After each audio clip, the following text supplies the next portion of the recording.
in here sooner. The transporters were malfunctioning. Ah, okay. Well, welcome to another webcast of Mirror Darkly. Today we have a guest with us. Want to introduce yourself? I'm David Priest. Okay. And we have Brittany, of course, again, and me, Robin. Today's webcast is on science fiction and God. And that may seem an odd one to some people, although if you've read enough science fiction, it really shouldn't. You're doing mommy's thing of leaving the. No, I'm putting it on the. Oh, okay. No, I'm just talking about the sound coming up. It's off, so I don't know why it's still doing it. Okay. Anyway, if you read enough science fiction, you realize it's not actually that odd of a thing.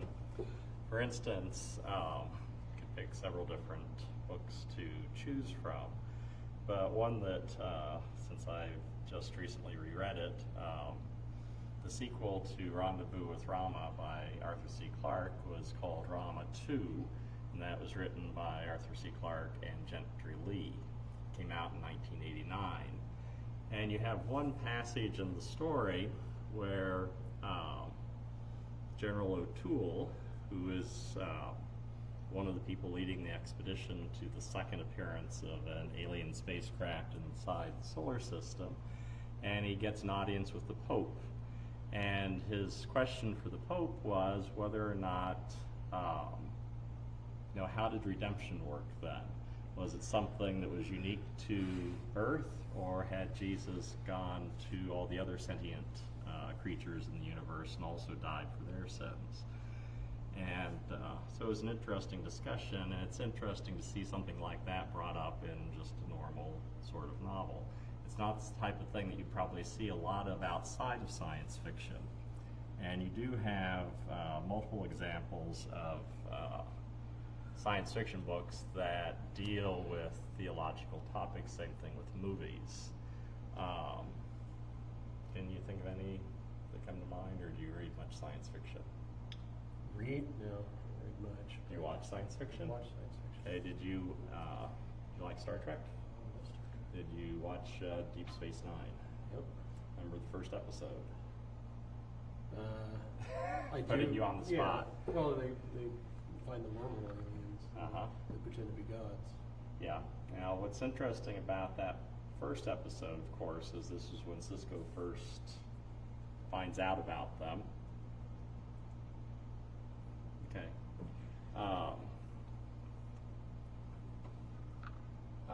Ruth is online too. She's visiting her mom. Not visiting family. her family. She and her mom are off on a remission trip. Her mother is clear of cancer, and so they're taking a trip to visit relatives in Arizona, and then they're going to Vegas. She'll be gone about a week. So, I have to deal with you. I'm just kidding. Should be actually the other way around. You have to deal with me. That's more difficult, yes.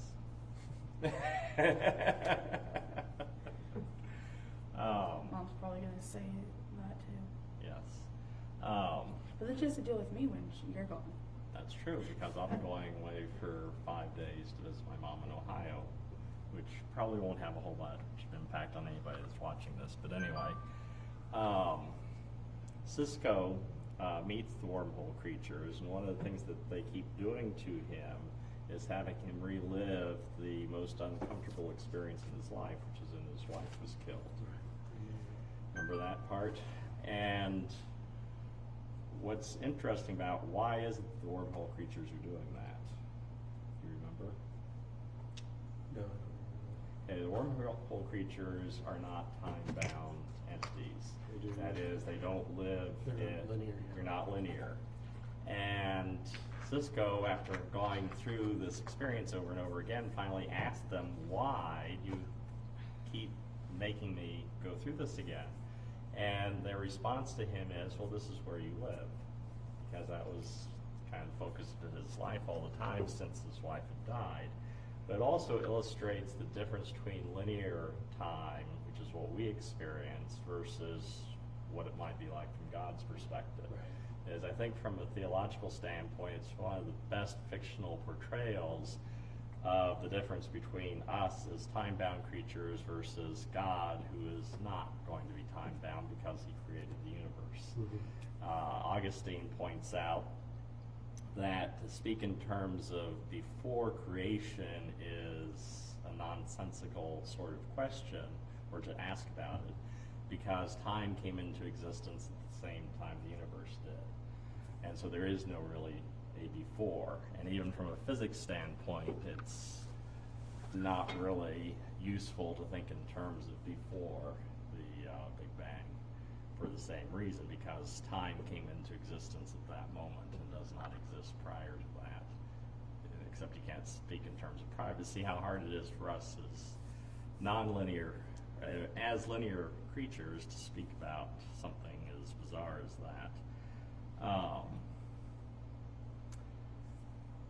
In Star Trek V, which is not one of the best Star Trek movies, and there's considerable discussion as to which is the worst of the Star Trek movies. Is it the first one, or is it number 5? Yeah, the first one at first I didn't quite grab onto, but as I got older I learned to appreciate it more. You really appreciate number 1? Other than the fact that it's kind of a rehash of one of the original. Yes, it's a rehash of one of the original series. But you know, I mean, it's interesting. I mean, some of the books that have came out after that, you know, talking about that, was like they kind of make it like that's the first Borg experience. So I thought that might be interesting to pursue. But 5, yeah, 5 is not the really. Final Frontier was kind of like. Yeah, part of the problem with number 5 is that they ran out of money, and so a lot of the effects they were wanting to do they couldn't do, and so they had to alter the story.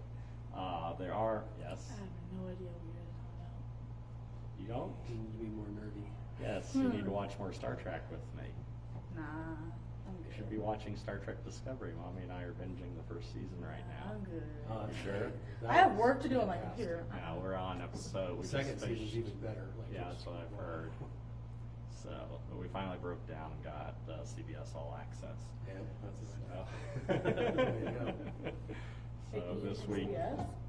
yeah, it's their streaming service, CBS All Access. So that way you can get Star Trek. There's got to be a new Star Trek with Picard in it again. Did Mom say something over there? Let's see, Big Bang Theory had that discussion in the first season, yes. Let's keep an eye on that because that's where Mom's talking. I know. I invited her. Other people may be talking there too. Do you want me to take care of that? Well, we'd have to move things. You just every so often look and see if I anything can't changed. see. I'm blind. I don't have my glasses on. That's true, you don't. They're at home. I forgot to bring them. Oh, well, we'll muddle through as we normally do. Well, I'm gonna keep on pointing This at is the that. problem with live broadcast by people that have no clue what they're doing. Like us. You says No, you. I know how to broadcast. From the technical standpoint, I know we're how to- still where I know how to still have broadcast. not figured out how to do everything with the software either. So This software is really weird. Well, it's broadcast software. It's Anyway, go on. anyway, yes. Sorry. Before you jump too far ahead, I Yes. wanted to kind of go back because Uh-huh. I had a thought Oh, on, good. On the first thing that you read about that Yeah. God is eternal being. So would it be safe to say that He is as far as time is for Him, everything's present tense? Sort of, in the sense, except even speaking that way still is betraying our time-bound nature Well, in versus order his. for us to relate to it, To relate kind of to it comprehend as, in some as manner. well as we can. That is, he's going to, that is, just like you can look at a globe and see everything on the map at one time, that'd be kind of his perspective on the universe as a whole. He can view any part of it, past, present, and future, and they're all equally real to him. You see this reflected even in the New Testament. In the book of Revelation, you have a statement that's made that it's just a little phrase. It says, "The Lamb crucified from the foundation of the world." Mhm. And see, from our perspective, Jesus died around 33 AD, not at the beginning of the universe. But from God's perspective, it's kind of the same. You have the poetic statements that, you know, a day for God is the same as 1,000 years for us, or 1,000 years for us, the same as a day for God. As it just betrays the difference in his perspective on things than for us. a lot of these, and well, Augustine though seemed to have figured it out, and that was a very long time ago. But some of these issues become more clear as a consequence of modern physics and our understanding, or better understanding of how the nature of the universe, what the nature of the universe is. One of the other intriguing things is with biblical Hebrew, oddly enough, it doesn't have a tense system. It doesn't have past, present, and future. It has completed aspect or uncompleted aspect. And so, in translating biblical Hebrew, what? It's nothing new. In translating biblical Hebrew, you will usually translate the perfect aspect as a past tense, and the imperfect aspect is either future or present. And it usually works pretty well. But as you start reading more and more biblical Hebrew, you realize sometimes it doesn't really work that way. And it has an impact even on the way the Hebrew Bible is put together. That is, as Westerners, we put things together in usually chronological order, unless it's the movie, what was the movie? Memento? Is that the one? I don't know that one. I think it's Memento. It's a very odd movie because it's not put together in chronological order. Because the main protagonist has, he can only remember, as his long-term memory is gone. And so he can only remember the present just for a little while. And every night he writes down on his arms everything that's happened so that he can remember next morning when he wakes up. Because so anyway, the movie itself doesn't follow a chronological arrangement. Well, that's one of the weird things you'll see in reading the Hebrew Bible, even reading the New Testament, is that the stories are not necessarily told in chronological order. You have other things that take precedence, like theme, which can be difficult for us as Westerners to always make sense of what's happening. So it's just intriguing that God is a non-time bound being, selected his initial contact, at least for writing the Bible, with a group of people that had a language that lacked a tense system. When I've shared with people on this topic, a lot of times people come up with the idea that, when they talk about the evil in the world and the troubles that we have, and why doesn't God stop it? And he has. Yeah. And I say, look, I kind of explain it in the sense of like, okay, you get your favorite Star Trek, you're watching Star Trek, right? Yes. So you haven't seen the ending of season 1 or season 2. No, not yet. But it's been written. Yes, it's all there. It's all there. And that's kind of how God is. It's like, it's all there. It's just that we haven't gotten there ourselves Exactly. because of who we are. Yeah, it's true. Well, I've used the illustration when people bring up the Holocaust as a question regarding the justice and the love of God. Why didn't God step in and do something? Right. But the reality is he did, and he did it rather quickly. That is the Wannsee Conference, where they established in law how the final solution was going to be implemented and came up with all the legal justifications for it, happened in 1942, January of 42. The war was over by 1945. If you ask where was God during the Holocaust, well, he was bombing the crap out of Nazi Germany. If the Nazis had won, the question would be more pressing, but the fact that you could say he intervened in the way he normally intervenes, which is by using people and circumstances in the world as it is. Let's see, so you haven't read much science fiction, or do you read any at all? Not a lot. Some of it I looked at, a lot of the C.S. Lewis stuff, like Okay. Yeah. Of course, C.S. Lewis is an obvious example of science fiction being used for theological purposes because, of course, C.S. Lewis was Christian and was writing specifically for that purpose. I've read one of your books. Oh, yeah. Thank you. Almost Saturday morning. Oh, okay. Those are interesting. Oh, thank you. That comes up quite a bit, actually. Okay. But what I like to look at are some of the science fiction authors and science fiction stories that aren't necessarily told by Christians for Christian purposes, and yet you still see those theological topics coming up. Have you heard of Philip Jose Farmer? No. Okay, Philip Jose, they actually did one or two really bad miniseries on the Sci-Fi Channel based on his Riverworld series. The books are much better, and the one's miniseries I watched was kind of a train wreck. It just was not well done. Not on the order of Sharknadoes, but still not. Sharknado was a good movie. Gosh. Still not that well done. Sci-Fi Channel has done some good stuff, but they also do schlock. I know that you like it, but it's something for Mystery Science Theater 3000, not for. They're doing it. They are good. They're doing it purposely. It's camp. They're doing it on purpose. Yeah. In that case, the problem with Riverworld, they didn't do it on It's purpose. fun watching that one dude get eaten. Oh, okay. Well, it's like in Jurassic Park, the lawyer getting eaten by the Tyrannosaurus Rex is a very satisfying That was scene. fun to watch. Anyway, that has no theological implication, except justice, perhaps. Well, you brought up Sharknado, so you like it. But anyway, the Riverworld series, what's interesting about that is it deals with the afterlife. Philip Jose Farmer was not particularly a Christian in his orientation, but he came up with a way for an afterlife to happen. In the story, you have Richard Burton, not the actor, but the adventurer from the 19th century, who translated Arabian Nights into English. Very interesting guy, very interesting life. He died, obviously, as I recall, from an illness. But anyway, he is the main character in Jose Farmer's Riverworld series. And he finds himself waking up, after he had died, which surprised him because he didn't think there was an afterlife.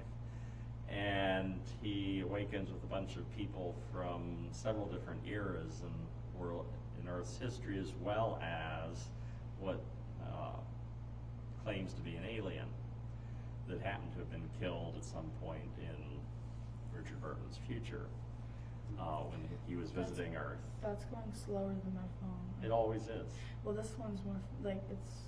There's a time delay between what shows up But it's not the same as there my phone. versus what we're doing here. This is pretty instantaneous, our view.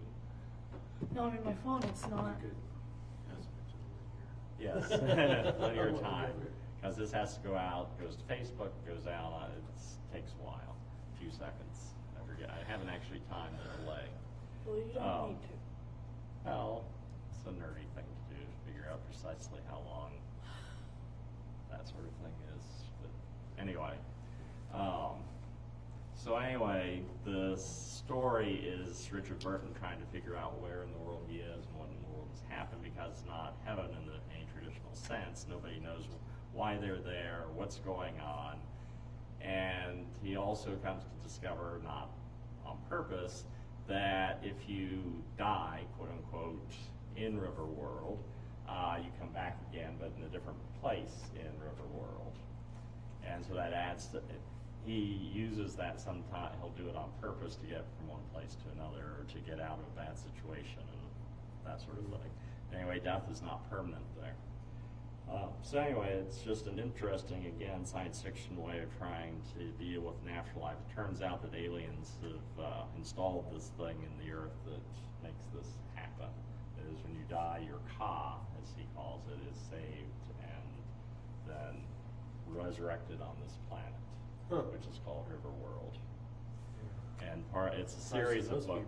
Yeah, it's a series of books to try to explain, why are the aliens doing this and what's this all about. But no God is involved in that particular story. Let's see. There's some other good examples. Well, of course, you have demons and Satan showing up fictionally on occasion. More of a fantasy series, you have, his name just went out, Anthony, Piers Anthony, did a series called The Incarnations of Immortality, where you have humans taking on the role of the various incarnations of immortality, and you have one person that's death, you have another person that is the devil, and you have somebody else that becomes God. And the story, it's a series, if I recall, 7 books. It becomes increasingly boring because he's telling the same story 7 times from the 7 different perspectives of these different incarnations of immortality. It was an interesting concept. I'm not sure if it was executed that well. Some people really liked the series. The first 2 or 3 books were fun. After that, I got bored. But again, you have, from a person who is not Christian, dealing with issues of the afterlife and how that works, and how the universe is run. Then you have more intriguing books like The Sparrow, which came out just in the last 10 years, and it posits a Jesuit-funded mission trip to a world around Alpha Centauri, and it's an utter disaster. Everybody in the mission is killed except for one priest who comes back completely devastated by everything that had happened to him there. The people there are not particularly kind. Their outlook on the world is radically different from ours, and anyway, it really messes him up. But it's an interesting story because it deals with issues of forgiveness, redemption, what is the nature of God, suffering.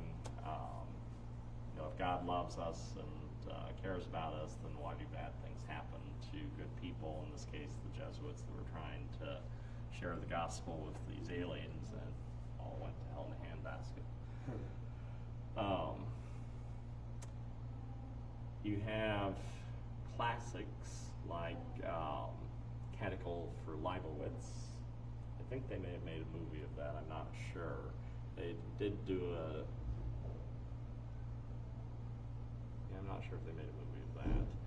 But in that case, you have a post-apocalyptic world that was destroyed by nuclear war, and the Catholic Church is what is able to keep society going, and Leibowitz becomes canonized based on his surviving bits and pieces, and they do odd things with copying engineering texts and that sort of thing. But again, it's interesting to see a fictional representation of the role of the church in rebuilding a civilization. Trying to think of other things, movies or books. There was one that was kind of disturbing. I mean, it's completely theologically incorrect, but they That still can be interesting. yeah. I mean, but Childhood's End. Yes, Childhood's End. That was a novel by Arthur C. Clarke. Okay. That one was They make a movie of They it? did. They made a movie of it too. Okay, I don't recall seeing it. Actually, I do It was remember a mentioning mini it was on Sci-Fi Channel. Yeah. Yeah. Okay. Yeah, it is disturbing because the aliens look like the fictional representations of demons. And they purposely hide themselves because they're aware of the fact they look like our mythologies. But also, it's a depressing story because of how things end. Yeah. It's So, not a happy ending. yeah, at it's all. not a happy ending at all. It's very gloomy.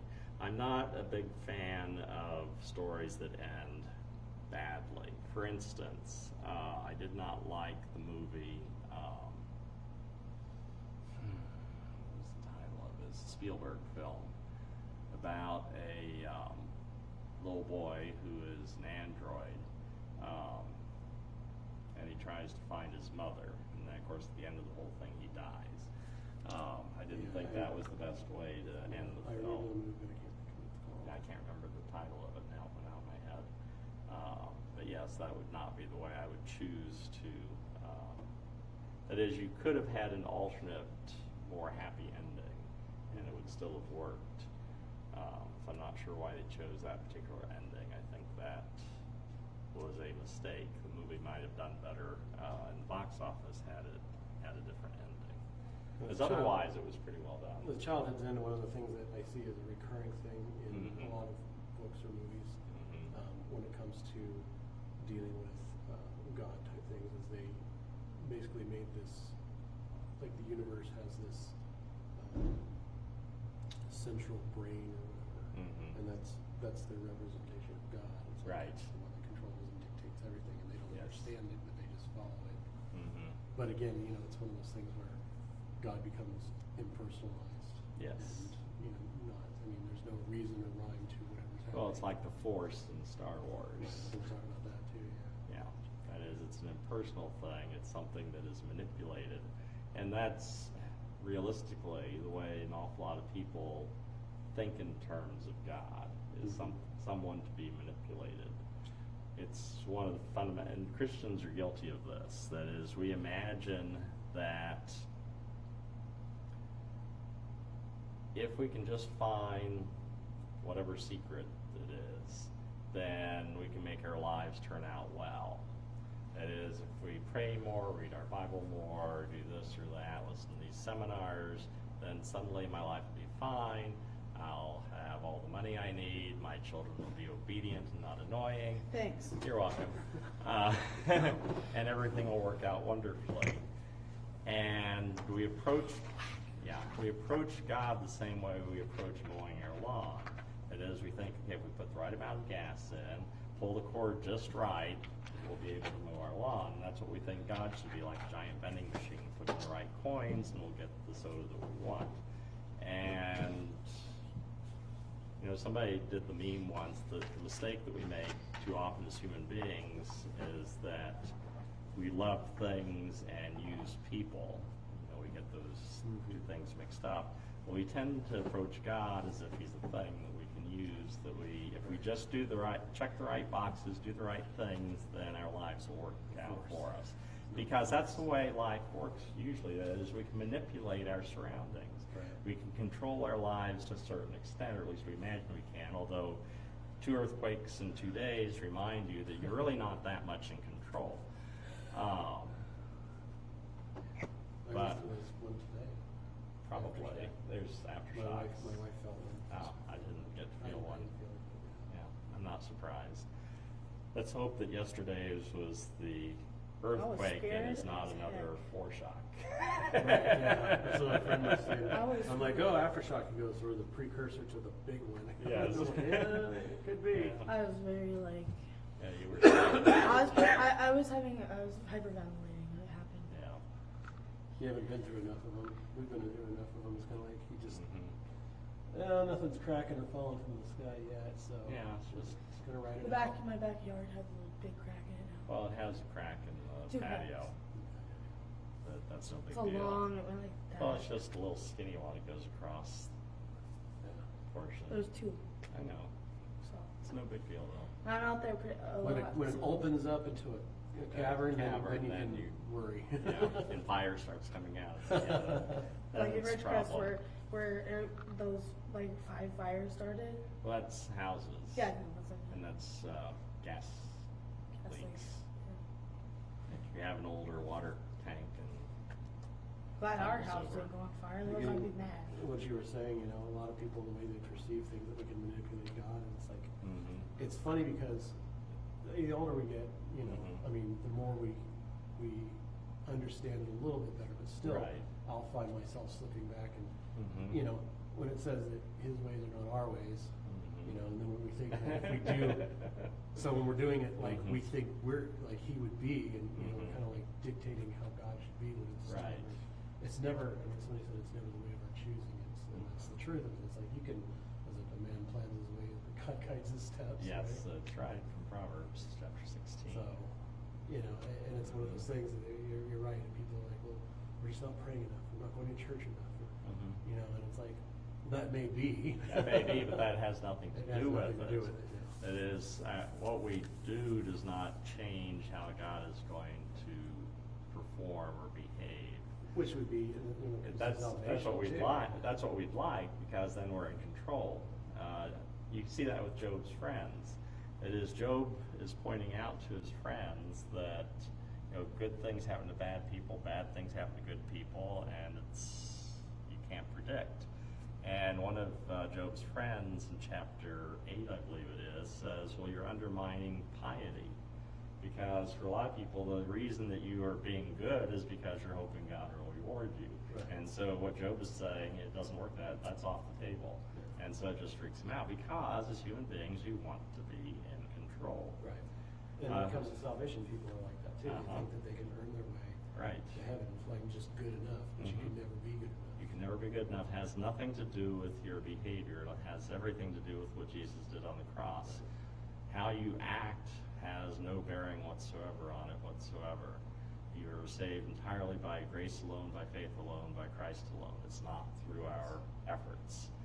And you can't get closer to God either as a Christian. This is the other thing that people have a difficult time thinking that, if I pray more, do this, do that, the other, that, I'll get closer to God. Oftentimes that goes into the, denying yourselves various pleasures. That is, if I sleep on hard rocks, if I get up early in the morning and pray in the snow, then I'll get closer to God. The more you suffer, the closer you'll get to God, is the attitude. You don't put it in those terms, but that's what they're thinking, that if I, fast, if I do this, then somehow I get closer to God. Peter in 1 Peter, is it 1 Peter or 2 Peter? I always get that mixed up. Anyway, it's the first chapter, first few verses. It says that God has given us everything we need for life and godliness. There's nothing more you can get. You've got the Holy Spirit living inside of you. You can't really get a whole lot closer to God than that. But what do you do with the scripture where it says, draw near to God, he'll draw near to you? Well, it's more your attitude that is recognizing the reality of what you have. Okay. Peter goes on and says, if you forget this, then you're nearsighted and blind, because you've forgotten what has happened to you. But the reality is, God lives inside of you. He's written his law in your heart. You've got everything you need. Now, there's a process involved. It's kind of like the analogy I've used before, is that it's as if you've been given a 747, unlimited supply of gasoline, a stack of airplane manuals, and machines to help you learn how to fly. You got everything you need to fly to Barcelona. It may take you a while to figure out how to do it. True. And that's kind of what our relationship with God is like. We've got everything we need. It may take you a lifetime to figure out all that you have. Like putting together a puzzle, you have all the pieces. You got all the pieces, but you got to put it together. And sometimes it takes some effort. That's definitely effort on that one. Yeah. I don't think we finished on Star Trek V beyond debating on how bad it is. But you do have it's pretty good bad, but you do have some interesting elements. And of course, it is the search for God. Spock's brother is trying to locate God. And so they finally go through the barrier, get to the center of the galaxy, get to this planet, and here's a being that claims to be God. And the being asks, for access to the Enterprise. And what is Kirk's line at that point?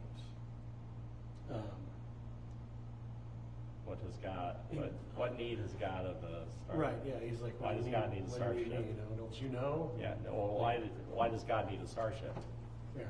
Which I thought was a good line. Again, we tend to create God in our own image, and of course that was the clue for Kirk and the rest of them that, this is not God. Well, he was asking him who he was too.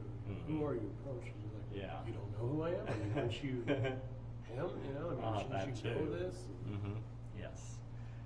The other interesting element in that is what Spock's brother is doing is taking away people's pain by modifying their memories. And Captain Kirk refuses to allow him to do that because he says that my pain is part of who I am. Right. And that's, I think, an interesting insight that is important for us to understand even as Christians, that the experiences that we go through in life, good or bad, are part of who we are and part of what God intended for us to experience. That is, God, phrase I've used before, God is in the business of perverting evil for good. And that's a difficult concept as well, I think, oftentimes for people to understand that God's not looking for perfection in human beings. He'll take human beings however they are, and they will be radically changed as a consequence of that. Right. Paul was not a particularly nice man before God met him at the on the way to Damascus, but God changed him. And who Paul was before that moment and what Paul was afterward were entirely different things. It's not popular in social media or much else. In the other places, the concept of forgiveness or transformation or mercy or grace, but that's what God is all about. God does not take a tweet that you did when you were a teenager and then use that to beat you over the head for the rest of your life. There's so many people out there that believe that. They believe that there's no forgiveness there's no possible. forgiveness. That God could never forgive me because of this stuff, and I just know I'm going to hell. I've run into that with a lot of people. Yeah. Speaking of hell, Jerry Pournelle and Larry Niven wrote two novels, one called Inferno, and the other is called Escape from Hell. And Inferno is the better of the two books. The sequel, as often is the case, is not quite as much fun. But what they did with Inferno is they took Dante's Inferno and updated it, and so you have the main protagonist in the novel being a science fiction author who is at a convention, and he gets blissed out drunk and tumbles off a building and dies, and so he finds himself in hell. And he's puzzled because, of course, he didn't believe in hell, and so he's trying to figure out, where am I really, what's actually going on? And his guide, unlike the guide in Inferno, is Benito Mussolini. And he takes him through the seven, the different levels of hell. Like Dante. Just like Dante's Inferno, except the people that they meet in the different places are people from nowadays, or at least when the book was written. Okay, Same thing with the sequel, Escape from Hell, which of course actually follows the way the Inferno works, because the protagonist in Inferno becomes the protagonist in Purgatory, which becomes the protagonist in Paradise, because he goes through all three places. And so that was kind of the idea with what was going to be a series of novels. Jerry Pournelle died 4 years ago, something like that. Niven's still alive, so he might still put something together. But both Pournelle is 80-something when he died, and Niven can't be much younger, so I don't know if they'll do that much more writing anyway, which is too bad. But it was an interesting approach to the afterlife. Now, of course, in Niven and Pournelle's case, they are both, or Pournelle was, Niven is, Christians. And so that does come out in their writing on occasion. And this is a more explicit example of that. Which is the other thing that may surprise some people. There are a surprising number of science fiction authors that actually are Christian. But you have a lot that aren't. John Scalzi wrote, his best known book is Old Man's War. If you haven't read that book, I'd highly recommend it. It's very entertaining. And it has theological implications as well, because the setup of that novel is that the main protagonist is an old man. He's in his 80s, and he and his wife had planned on enlisting in the Air and Defense Forces, because you have to be in your 80s, you have to be quite old before you can enlist in the Army. What attracts the older people to want to enlist in the Army is that the promise is they'll make you young again. I think you've talked about this. Yes. And So the way it's done is they transfer the consciousness of the person from their old body into a genetically built new one that has certain modifications made in it. For one thing, it's green because you have chlorophyll. So if you're out in the field fighting, you can still get some sustenance from just your skin. You also have an implanted computer in your head, which they call brain pal, and so you can access a lot of extra information as a consequence of that. But what's intriguing about it is, again, the transfer of the person from one body to another, so they get to live again. Now, the downside, of course, is that about 90% of people that go into battle will die. But, you're going to die pretty soon anyway, and if you survive for the next 10 years, then you get out and you get to live your life as a young person now again. So it attracts people. Yeah, so it attracts people. So again, just some theological, philosophical implications from the idea of transferring your personality. That is what makes a person. What is your soul? So I have a question. Yes. As a writer yourself, Yeah. And I'm sure all these other authors who are Christians and write science fiction probably come across it, but you get scrutinized for things that you write because they are science fiction, even though you're a Christian. Because I've read your books, and I know there's some questionable stuff in there that some people would find questionable. Yeah. Well, Larry Niven made the point one time. He got a nasty letter from somebody, from one of his quote-unquote fans, berating him for how one of the characters was behaving and what the character believed. And Larry Niven wrote back and said, we science fiction authors, we have a technical term for people that imagine that our characters somehow reflect who we are and how we think. We call them idiots.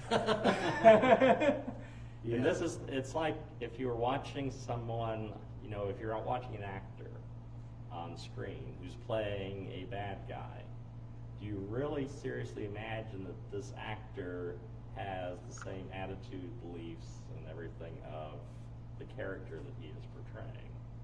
One would hope not. If an actor is portraying Adolf Hitler, it's unlikely the actor actually is a Nazi. Right. So, the same thing with your authors. You have all sorts of characters, good characters, bad characters. You have all sorts of things happen. The important thing in fiction is conflict. If you don't have conflict, you don't have much fun. Right. That is, you're not going to want to read the book. It's going to be boring.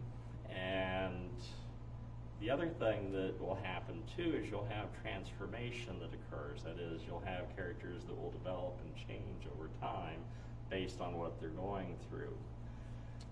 One of the difficulties I've seen personally in trying to get fiction published by a Christian publisher is that it usually doesn't work because, for whatever reason, most Christian publishers don't really like having really bad characters, and they don't see the value of the despite the fact that they will mouth pieties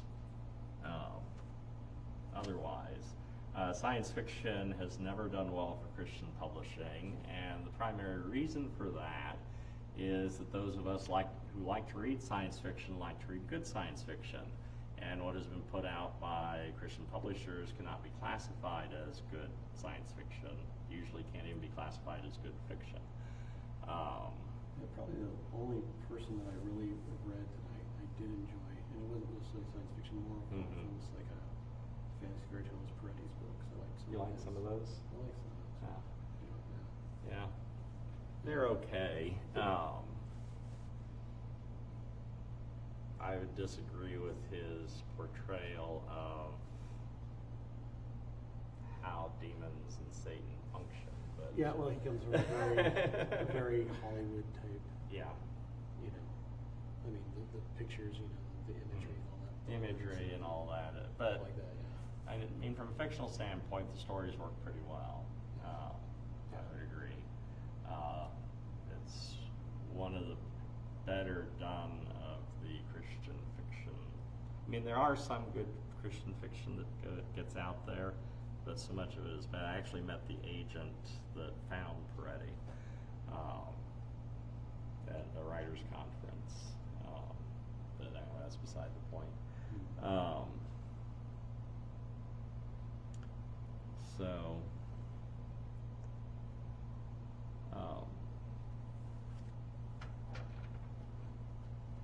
Yeah, Satan is portrayed as more, in a fictional standpoint, the apocalypse and Satan, they make very good bad guys. Yeah. Unfortunately, from a fictional standpoint, I don't know any of them that do it accurately from a biblical standpoint. But then, of course, most Christians don't understand Satan accurately either. Satan is far more limited than what people imagine, and he is not the equivalent of chaos. He is more the equivalent of a petty bureaucrat. He's a legalist, and it's not. I mean, he'd make a good Nazi in some respects. Well, I liked how you portrayed him in the book, though. Yeah. Yeah. It was interesting because he didn't come across as like necessarily scary or mean or yeah. anything, but Well, just with that book, what I tried to antagonistic. do was figure out what would motivate Satan. That was my question in going into writing that book, is figuring out, well, what is it that motivates Satan? What makes him get up in the morning? Right. And what I decided in the book, at least, was that he's primarily motivated in trying to avoid his fate. Right. And so in that story, he has access to time travel. And so he spends all his time trying to adjust things, manipulate time, manipulate the universe so that he can find a reality where he doesn't end up in where he escapes his fate. That was entirely speculative, but it was a fun thing to write. Oh yeah. So far as the picture we get biblically, the closest, well, he's called the Satan, and the word Satan means accuser, and that's primarily what he does in relationship to people, is he wants to see some punishment. He wants people to get in trouble. He doesn't believe in, doesn't really understand mercy or grace or forgiveness or love. He just wants to see people follow the rules, and if they step outside the line, they get zapped immediately. Yeah. We talked about this last week. Yeah. I don't see that portrayed fictionally. I can't think of any examples of that. No, I can't do that. But that would be something to write. That would be something There's to write. There's a future project for you. Maybe a future project, as if I need any more. My agent right now has one book that's out to 20 different publishers. Once that gets picked up, then I'm working on another nonfiction book that he wants to send out. And then after that, there's a fiction work that he wants to send out, which I've already finished. But it sets itself, I've designed it to be a series. Okay. So if that were to get picked up, I purposely wrote it for one particular publisher, following what I know of them and what they're interested in. Mm-hmm. They liked, that is, the first person at the publishing house that read it liked it. It got passed up and up and up. It ended up being read by everybody in the house, as far as I can tell, because they held on to the thing for 2 years before they rejected it. Oh wow. They didn't like one of the characters. 2 years though. Wow. Yeah, 2 years they kept it before they rejected it, and it was primarily they didn't like one of the characters that was a Jesuit priest, and one of the other characters is the niece of a mob boss, and she was interested in him. They didn't like that dynamic, so you can't have a Jesuit be human. But he never did anything. He was uncomfortable with it. And the problem, it's a time travel story. You ever met any Jesuits? Huh? You ever met any Jesuits? Not in real life, no. I I've have, read actually. them. I was surprised. I was like, But anyway, okay. in the story, the Jesuit is from the late 19th century. The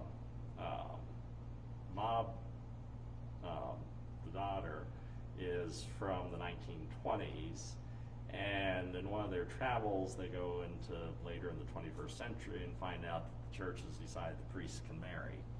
And so that gets her hopes up. He's still not comfortable with it. But they did not like that aspect of the story. I'm not sure which parts, something with the priest may be the future thing where the priest could marry. It could just be the relationship between this woman and him, who knows. I had a lot of fun writing the book though, so I'm hoping I can find somebody to publish it. Yeah, that'd be good. Sure.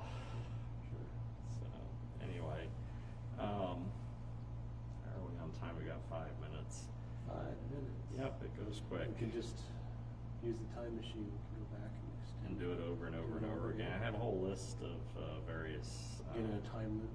Yeah. Just do the same. It'd be fun to manipulate with time. It's like Harry Mudd and Discovery. Yeah, right. He was much darker in Discovery than he was in the original series. Oh yeah. Although the guy kind of looked a little bit like the original series Mudd. Yeah. They didn't do a bad job in casting. That's one of the things my wife said, is that in casting they did an excellent job with that series. And just fascinating people. The characterization was really well done. I'm happy that you're watching this. You're gonna love season 2. Yeah, well, Pike comes along. That's just like that. Just blew it open. Yeah. Wow. So it's very, very different in the way that there's not necessarily a steady like synopsis of what's taking place. Like the original Enterprise is this 5-year mission, but this is like jumps from here to there, there to here, and yeah, there's so many twists and turns, and it's just like I had one friend said he couldn't follow it because it was just so much intricate. He didn't get, like, yeah. You'll get that. Oh, I'm looking at no spoilers for Yeah, thank you. but, yeah, it gets really entwined, and then season 3 is going to be completely who knows what's going I don't know what's to happen with that, because it's like where they end up is just like it's like really? Okay, I had no clue what's going to happen. Yeah, we're going to go from there. Okay. I want to mention one other author before we go, Robert J Sawyer. He's a Canadian science fiction author. And I would say all his books are pretty heavily freighted with theology and philosophy, theological issues. You have one of his books is called Calculating God. He deals with questions of the existence of God, the afterlife, what is the soul, factoring humanity would be another one that deals with that. Any of his books, he does really good. He brings up a lot of interesting questions for someone who's a Christian that would be reading his stuff. So I'd recommend it.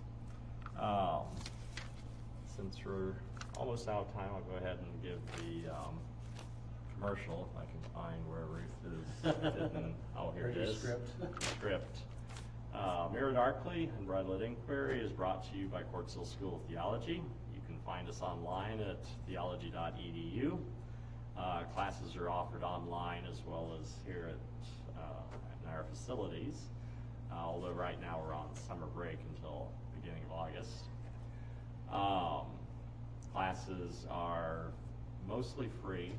You only pay if you can afford to pay. One of our operating principles is that we don't believe that finances should ever stand in the way of someone getting an education. Quartz Hill Community Church is a local body of believers. That's where Quartz Hill School of Theology is located. We're a ministry of Quartz Hill Quartz Hill Community Church. We're located at the corner of 51st Street West and Avenue K. If you happen to be in the AV and you don't have a church already that you're attending, you're welcome to come visit us. We also broadcast our services live on Sunday mornings starting at 11 o'clock. So if you're in a different time zone, you want to go to church more than once, you could always go to your church and then watch us online too if you're interested. Next week we will be doing Life, the Universe, and Everything as our what it will be about. And yes, that is a reference to some extent to Hitchhiker's Guide to the Galaxy, which is another interesting book from a theological standpoint. Yeah, Douglas Adams actually does bring in some theology here and there in it, which is interesting. Did you have? Yeah, you're a normal tech person there, so I'm not linear and paying attention. There's a few comments here. Amy Hallmark says, I always find it amazing how far out of context and concept science fiction takes God and makes him anything but what he is. Yeah. Well, sometimes that happens in a lot of books, but not in all of them. Some of them actually do a relatively good job of portraying either Christians or theological concepts. Yeah. That is, you do have in some science fiction stories, you'll have Christians that come across as really horrible people, and unfortunately sometimes Christians, both historically and even today, can be very horrible people because, newsflash, Christians are people, and people can be very bad. But some science fiction novels actually portray Christianity and Christians in a positive way. Like the book The Sparrow, I would argue, actually does a pretty good job with that.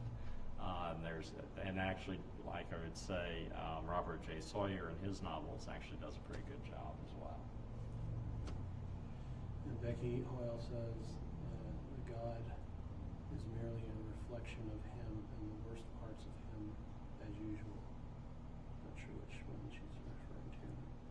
Says, with so many people having their own opinions and concepts, we have to get back to the Bible as our foundation. Right. Thanks for today, you guys. Yes. Yeah, if you want to find out who God is, then yeah, reading the Bible would be a useful thing. Keep in mind, I keep reminding people of this, Jesus was asked the question, and it's a question that comes out of Judaism as well, which is, what is the greatest commandment? And Jesus' response was to love God and love people. And he said that on these two commandments hang all of the law and the prophets, which in the first century was what they called the Bible. If you want to, when you're looking at the Bible, reading the Bible, interpreting the Bible, if you ever interpret it in a way that violates loving your neighbor as yourself, you have interpreted wrong. Go back to go, do not collect $200, start over. Keep in mind that the Bible, like any other form of literature, has good guys and bad guys. And some of the things that happen, some of the bad things that people do, some of the bad people, they are there as don't do this, not go forth and emulate it. And sometimes people seem to get confused with the idea that should be obvious that not everything in the Bible is something that you should be doing. Sometimes it's serving as a warning. Anyway. Again, Larry Niven's comment about people that misinterpret characters stands as a warning in interpreting the Bible. Please don't be an idiot. There's an awful lot of stupidity out there. It's very frustrating, both from Christians as well as non-Christians. So anyway, next week, Lord willing, we will be doing Life, the Universe, and Everything, which will be a whole bunch of different stuff. So until then, thank you, and we'll see you later.